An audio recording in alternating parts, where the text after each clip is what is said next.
Assalamualaikum warahmatullahi wabarakatuh. Perkenalkan, nama saya Andi Nur Khofifah Amaliasyah, NIM 105421108619. Saya dari kelompok 9, kelompok tutor blok BMD atau Basic Mechanism of Disease FKIK Unismu Makassar. Jadi, kali ini saya akan mempresentasikan tentang enterobiasis sesuai dengan kasus yang saya dapatkan. Kasus yang saya dapatkan yakni skenario 3. Anak laki-laki 7 tahun dibawa ke puskesmas Biringkanaya karena sering mengeluh sakit perut, terutama sekitar pusar, pernah muntah, dan berak encer sedikit-sedikit.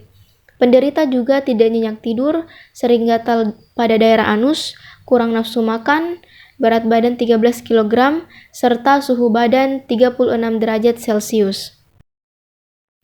Nah, berdasarkan kasus tersebut atau skenario tersebut, maka di sini saya akan membahas beberapa topik, yakni yang pertama adalah definisi. Jadi, kita bisa tahu apa sih sebenarnya itu enterobiasis. Kemudian yang kedua adalah etiologi, yakni mengenai penyebab terjadinya enterobiasis. Kemudian yang ketiga adalah patomekanisme, artinya bagaimana cara terjadinya enterobiasis ini bahkan sampai bisa menyebabkan diare. Kemudian yang keempat adalah gejala-gejala, yaitu mengenai tanda-tanda yang muncul pada penderita enterobiasis.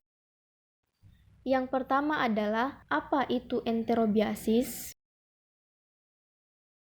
Jadi, enterobiasis adalah penyakit akibat infeksi cacing Enterobiosis vermicularis atau Oxyuris vermicularis yang pada umumnya kita kenal sebagai cacing kremi yang terutama menyerang anak-anak, di mana cacing Enterobiosis vermicularis tumbuh dan berkembang di dalam usus manusia. Lantas, apakah penyebab dari enterobiasis? Seperti definisi yang telah saya tadi sebutkan, kita bisa tahu bahwasanya penyebab dari enterobiasis adalah Enterobiosis vermicularis atau cacing kremi. Adapun beberapa fakta tentang Enterobiosis vermicularis ini, yang pertama adalah penyebab kecacingan paling sering pada anak-anak. Mengapa pada anak-anak? Karena seperti kita tahu bahwa anak-anak lebih sering berinteraksi di luar, baik itu mungkin bermain tanah, jajan sembarangan, dan lain sebagainya. Kemudian yang kedua adalah iklim tropis, artinya bisa hidup pada iklim tropis. Yang ketiga juga bisa hidup pada iklim dingin.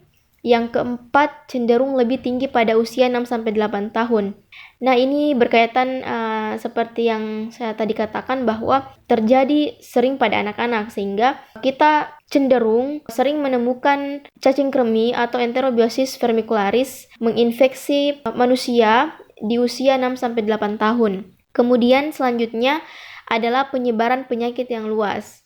Nah, penyebaran penyakit yang luas karena Enterobiosis vermicularis ini penularannya sangat cepat, penularannya itu sangat mudah. Yang selanjutnya, yang terakhir adalah telur cacing dapat diisolasi dari debu. Jadi, penularan dari enterobiasis ini juga bisa melalui saluran pernapasan. Baik, yang selanjutnya adalah klasifikasi Enterobiosis vermicularis. Yang pertama adalah filum Nematoda. Yang kedua, kelas Plasmidia. Yang ketiga adalah ordo Rhaptidia, famili Oxyuridea, kemudian genus Enterobius, dan spesies Enterobius vermicularis. Selain itu, ada pula faktor personal higien. Jadi, di sini ada faktor kehigienisan seseorang sehingga mengapa bisa terinfeksi oleh cacing. Yang pertama adalah kebiasaan tidak memotong kuku. Jadi, seseorang juga yang jarang memotong kuku ini bisa menjadi media masuknya cacing tersebut ke dalam tubuh kita. Kemudian yang kedua adalah tidak mencuci tangan. Ini juga salah satu faktor karena jika kita juga tidak mencuci tangan bila menyentuh barang tertentu, sudah menyentuh sesuatu dan kemudian kita makan, otomatis disitulah media dari cacing bisa masuk ke dalam tubuh. Yang ketiga adalah kebersihan tempat tidur, ini juga perlu diperhatikan. Yang keempat adalah kebersihan pakaian dalam, terutama pada pakaian anak-anak. Kemudian patomekanisme. Jadi patomekanisme ini lebih ke tahap-tahap atau proses masuknya Enterobiosis vermicularis sehingga menginfeksi manusia, kemudian menyebabkan peradangan sehingga terjadi diare. Jadi mula-mula manusia akan terinfeksi apabila menelan telur infektif dari parasit Enterobiosis vermicularis atau cacing kremi. Kemudian setelah manusia terinfeksi dan menelan telur infektif dari parasit ini, maka akan masuk ke usus manusia dan telur ini akan menetas di dalam usus. Setelah menetas, maka akan berkembang menjadi larva dewasa yang dapat bertahan hidup di dalam tubuh manusia. Nah, pada saat di usus, kepala cacing yang sudah berkembang ini, kepala cacing yang berkembang dalam tubuh manusia, khususnya di usus, akan direkatkan pada mukosa usus yang kemudian akan menyebabkan peradangan ringan yang akan mengiritasi secara mekanis sehingga menimbulkan diare. Selanjutnya adalah gejala-gejala. Jadi inilah yang akan dialami apabila kita terkena enterobiasis. Yang pertama adalah sakit perut, yang kedua muntah, yang ketiga berak encer, yang keempat gatal daerah anus.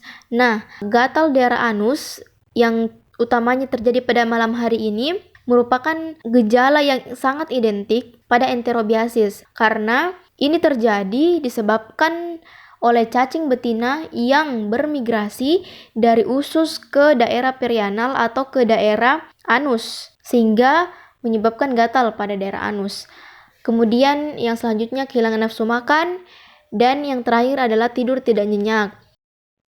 Kemudian pengobatan. Yang bisa kita lakukan adalah dengan memberikan berbagai macam obat yang mampu mengatasi cacing ini, yakni Pyrantel pamuate, kemudian mebendazole dan albendazole, di mana macam-macam obat seperti ini mampu mengatasi adanya cacing lebih dari 90%.